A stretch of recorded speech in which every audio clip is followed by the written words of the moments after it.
কক্সবাজার বিমানবন্দরে আগামী জুলাই মাসের শেষ দিকে আন্তর্জাতিক ফ্লাইট চালুর পরিকল্পনা রয়েছে বলে জানান বেসামরিক বিমান চলাচল কর্তৃপক্ষের chairman air vice marshal Mohammad Manjur Kabir Bhuiyan.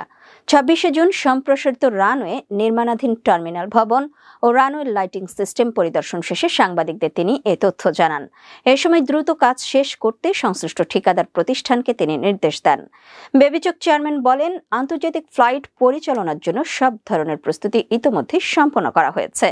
তিনি বিমানবন্দরের কর্মকর্তা কর্মচারীদের নিয়ে আয়োজিত একটি তথ্য অধিকার বিষয়ক কর্মশালারও উদ্বোধন করেন। বিমানবন্দর সূত্র জানায়, কক্সবাজার বিমানবন্দরকে আন্তর্জাতিক মানে উন্নীত করতে প্রায় 1 দশক আগে প্রকল্প হাতে নেওয়া হয়। এতে রানওয়ে 9,000 ফুট থেকে 10,700 ফুটে সম্প্রসারণ করা হয়েছে।